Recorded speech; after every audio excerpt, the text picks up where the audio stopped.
Saya itu dulu janggal, kenapa di Indonesia gak ada yang memperlihatkan yang genteng Dzurriyyatur Rasulillah Shallallahu Alaihi Wasallam. Karena di mana-mana negara, setiap negara itu pasti ono sing gak seneng karo habaib. Di Yaman, Hadramut sendiri ada, di Mekah ada, di Saudi Arabia, di Arab banyak yang mubghid kepada Ahlul Bait itu ada. Tetapi di Indonesia ini dulu saya tak kok nggak ada, ini gimana? Dan justru di sini adanya yang nggak seneng kanjeng Nabi Muhammad Shallallahu Alaihi Wasallam semakin kelihatan, tambah alhamdulillah kelihatan yang mana yang benar dan mana yang salah. Jadi kalau saya pribadi ya seperti daunnya Rasulullah SAW kepada Sayyidina Ali, ya Ali fika mubghidun mufrid wa muhibbun mufrid. Karena daunnya kanjeng Nabi Muhammad SAW ceplos kepada Sayyidina Ali, ya Ali engkau pasti ada yang benci kenemenan dan cinta kenemenan, dan itu berarti ila yaumil qiyamah, ila yaumil qiyamah.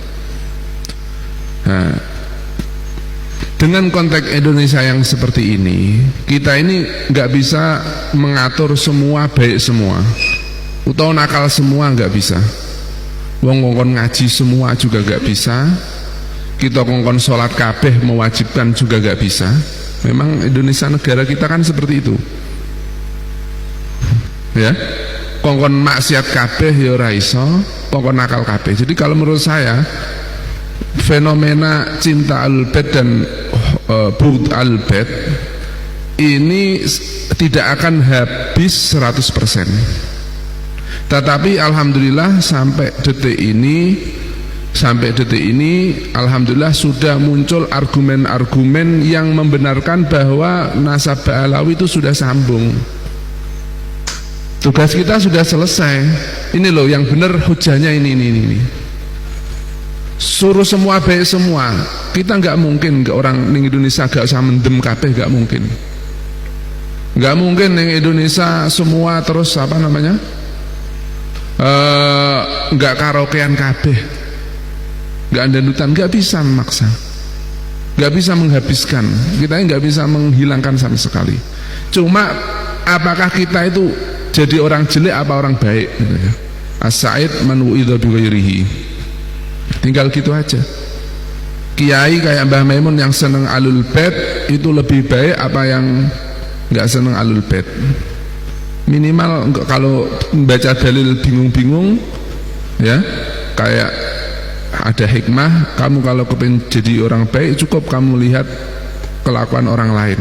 Kalau kamu lihat orang lain gak pantas, maka kamu jangan lakukan. Kalau kamu lihat orang lain pantas, kalau kamu gak sengaja, ojo golek-goleki ya ini golek-goleki ngerasa nih ya. Kalau kamu gak sengaja melihat yang dilakukan oleh orang lain pantas, ya kamu lakukan, berarti itu yang pantas. Kalau melihat orang lain kok gak pantas, ini gak usah ilmu tanpa kitab itu ya.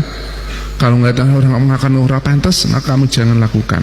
Kamu lihat orang yang gak seneng Ahlul Bait, orangnya gimana? Yang seneng kepada Ahlul Bait termasuk Mbah Maimun bagaimana? Kalau sulit memahami hujah-hujah yang ada, argumen. Jadi semoga kita kepada termasuk yang Ahlul Bait yang bisa meniru Mbah Maimun, amin ya rabbal alamin. Yang kedua, ada ini saya sampaikan penting karena fenomena guru gembul kemarin debat ya. Guru gembul saya sebenarnya mengikuti karena ini permasalahan umat. Jadi permasalahan umat ini mumpung rame, mumpung dihadirkan, mumpung di ini mengatakan bahwa ilmu nasab itu tidak ilmiah. Ini kalau izinin kepada Karouf matur masalah rodok dangu kedik mboten ono izin. Ini karena fenomena guru gembul kemarin mengatakan seakan-akan ilmu nasab itu tidak ilmiah. Jadi gini, ini penting, umat ini harus tahu. Ini harus tahu bahwa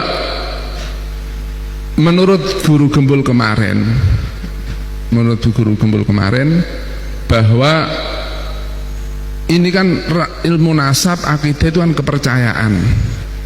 Kepercayaan itu tidak ilmiah, tidak apa namanya bahasanya apa? Tidak tidak rasional dan lain-lain lah, tidak akademisi, tidak apa macam itu. Kalau menurut saya enggak. Keluasan keilmiahan Islam, syariat Islam yang termasuk mengatur nasab, mengatur ilmu nasab, itu sangat-sangat rasional, sangat-sangat rasional. Kenapa? Jadi di kitab Fiqhul Manhaji dikatakan syuhra wal istifadah itu dicukupkan. Kenapa? Karena realitanya secara realistis orang itu kalau kepingin mencari nasabnya harus ada bukunya, catatannya nggak mungkin. Coba yang sini, sing catatannya ono Mbah Buyute sapa? Masa harus rasa itu? Namanya nggak realistis. Maka oleh karena itu Islam itu rasional tapi juga realistis. Maka oleh karena itu Rasulullah SAW dalam membuat ilmu nasab itu dan begitu yang lain-lainnya, nggak semuanya itu harus yakin.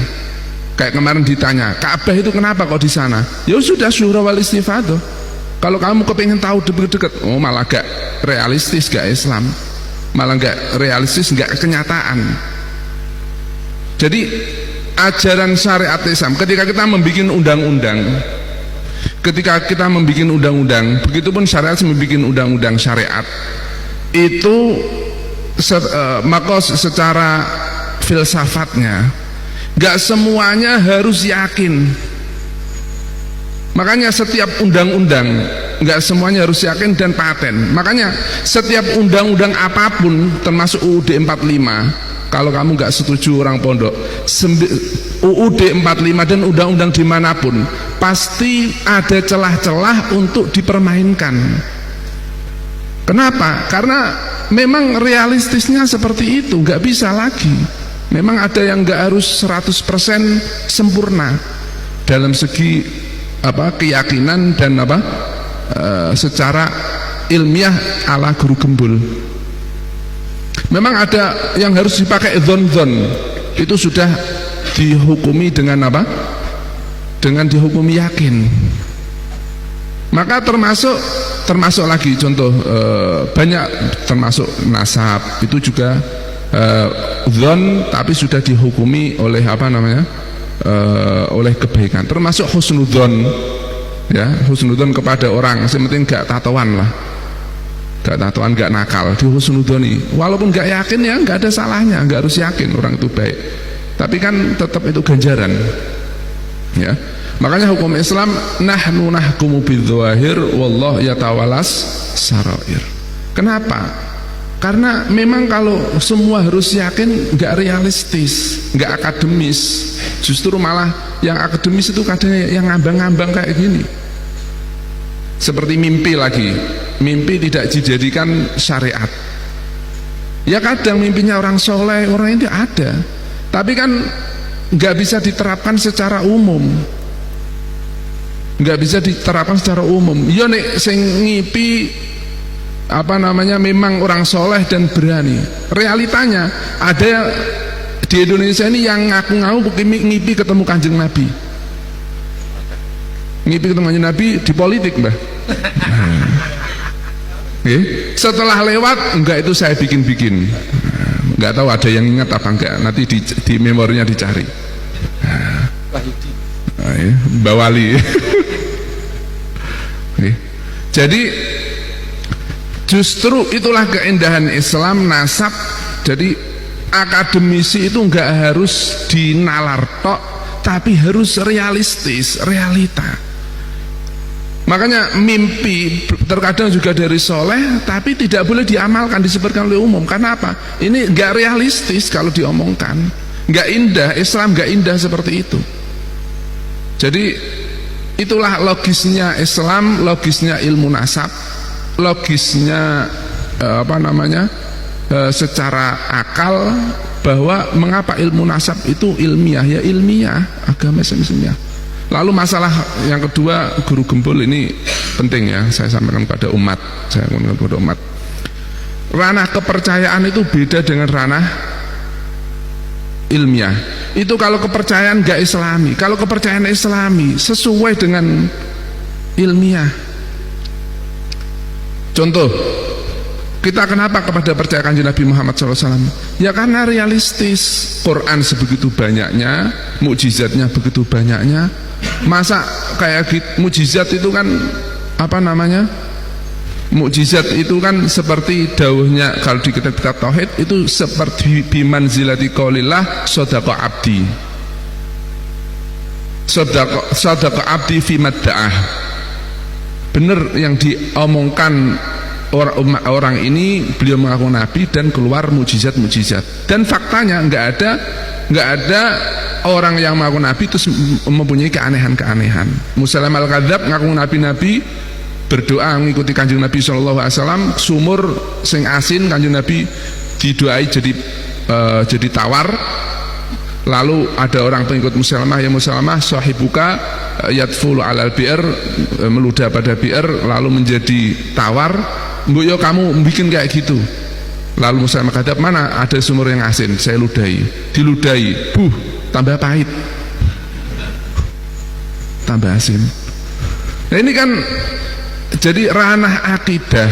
Itu kamu mau percaya langsung satu mujizat silahkan, tapi nggak bertentangan dengan logis. Dan bahkan akidah kita, ilmu kalam kita, atau akidah Al-Quran, keyakinan Nabi, keyakinan apapun, itu semuanya logis, semuanya logis.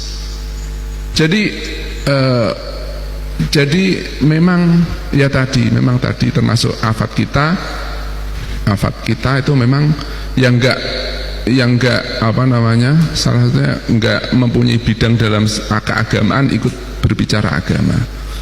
Nah itu yang menjadi pokok permasalahan banyak di kita. Jadi sekali lagi saya tegaskan, enggak ada Islam yang enggak logis. Bahkan kepercayaan di Islam itu logis. Ya kalau enggak percaya ya tanya saya aja ya. Kalau masalah apa yang kurang jelas, insya Allah saya jawab dengan sendiri. Itu yang bisa saya katakan. Jadi sudah benar apa yang di dalil-dalilnya Gus Wafi, ya Gus Wafi di beliau Mbak Wafi Gus Wafi yang ada di ini, kalian bisa baca. Dan secara ilmiah Islam memakai kaidah-kaidah Islam itu sebenarnya logis.